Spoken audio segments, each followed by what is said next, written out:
What's going on, everyone? Derek with Lucid, and in today's video, how to mix the Lucid epoxy. Now our epoxy has a high viscosity, so it makes it on the thicker side, which can be a little tricky when mixing, but in all honesty, it's pretty simple as long as you follow the steps correctly, and as long as your resin's at the right temperature. So within our kit, we provide a couple gloves to get you started, a couple mixing sticks, of course a Lucid sticker, some detailed instructions on about what we're about to go over, and also some other things on how to prep your surface of whatever you might be putting epoxy onto. So the things that you're also going to need that's not provided with our kit is a couple, you're going to need mixing cups and a torch of some sort. I use this small one. It works great for small surfaces. If you plan on using big surfaces, a bigger torch will work a lot better. But this is what I like to use. So let's get into it. How to mix the epoxy. So what you're going to need when you're mixing epoxy is 2 cups. Now our mix ratio is 1:1, which makes it super simple to mix the epoxy together. So I like these little cups that have the measurements on the side. Makes it really easy for mixing the epoxy and pouring the right levels out. The reason for 2 is you want to do a pre-mix cup.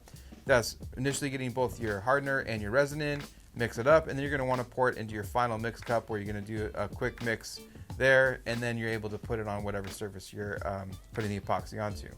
So what you want to make sure of when pouring our epoxy is that your room temperature is roughly between 70 to 80 degrees.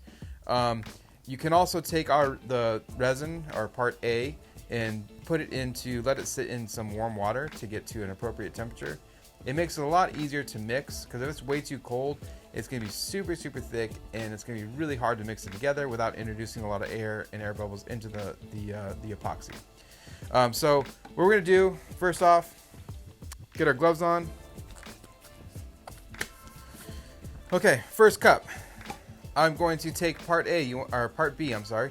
Part B, we're going to pour in first. It's a little bit on the thinner side, so it won't stick to the walls when you're dumping it in. So I'm going to pour this to the level 1 line, and then my resin up to the level 2 line, and then we'll mix it together. So starting off with B, the hardener, that's what we're going to put in first, and then followed by the resin. All right. And also, when you do dump the resin in, don't hold the cup, because you could be leaning and you may think you reached your level, but in reality, when you set it on a level surface, you weren't close or you're way off. So just make sure your cup is on a level surface when you're dumping the resin in. It'll make it a lot easier to pour the right levels.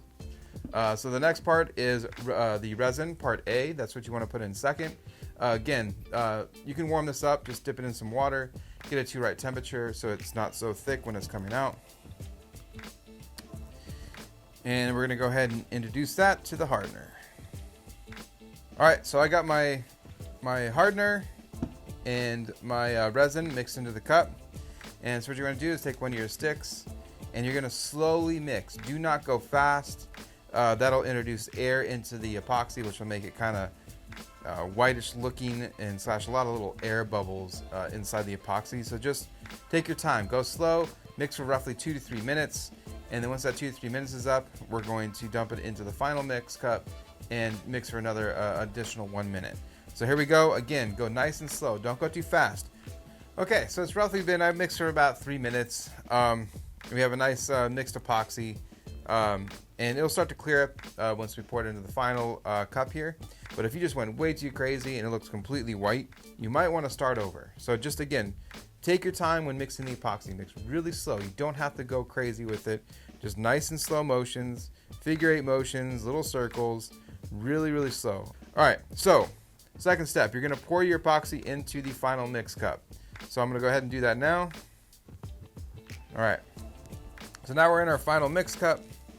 You can trash the other one. And we're going to slowly just mix again for roughly about 1 to 2 minutes, and then we'll be good to go. So it's been roughly about 1.5 minutes, and this should be good to go to put on a surface. So I'm going to set this aside right now. I'm going to move these bottles out of the way, and I'm going to put this layer on top of this deck. Now I'm just doing this as demo purposes. If I was really doing this, I would tape off the bottom of my surface. That way when the resin's dripping off the edges, it's not going underneath and onto the top, onto the surface where I don't want the resin. But in this case, I'm just going at it. This is just kind of a scrap demo deck here. So I'm just going to lay the epoxy on. Another thing too, because this is a skateboard, you'll see these little holes. I would also roll up some blue painter's tape and stick it into the holes. That way nothing drips through to the other side. But again, this is just for demo purposes to show you how to mix and also eliminate some bubbles as you put it onto your surface. So I'm going to take my resin and I'm just going to kind of go back and forth on the deck and then spread it out evenly.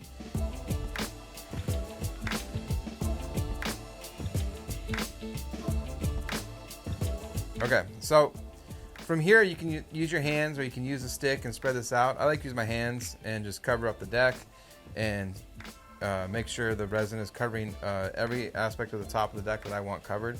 Because if resin hasn't touched it, it probably will not flow. So you want to make sure the resin is touching every part of the surface that you want the resin to reach.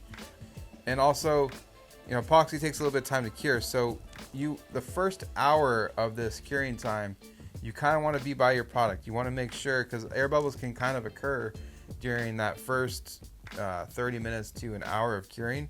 And as long as you have that blowtorch board, the blowtorch, you can just quickly go over and eliminate those air bubbles before it starts to really fully cure, and then you can't do anything about it. All right, so I laid out that layer of epoxy, and I used my hands to spread it out and get every area that I want covered. And it may look kind of sloppy right now, but what I'm going to do is go over with the blowtorch to eliminate all these little bubbles you might see. And also, roughly after about like an hour or so, you'll see the resin has great self-leveling abilities, so it's going to start to smooth out, level out, and it'll really start to flow as it starts to cure. So you're going to start seeing drips coming off the edge, which is why I told you, you know, if whatever surface you're putting this on, if you don't want to ruin the underneath side, make sure you tape everything off, cover everything that you don't want covered with epoxy, because once this stuff starts to cure, it starts almost like a melting effect where it starts to kind of make sure it'll start going over the edges, it'll start dripping everywhere. So again, just make sure you tape off the areas that you don't want any resin on, that way you don't ruin it. So I'm going to take my gloves off here, and I'm going to take my blowtorch here, and I'm just going to quickly go over it. Don't stay in one spot. You just want to fan back and forth, get all the air bubbles out. And then again, constantly kind of watch it for roughly 30 minutes to an hour while it's starting to cure, because little bubbles might start to kind of come up depending on the surface that you are putting the epoxy on.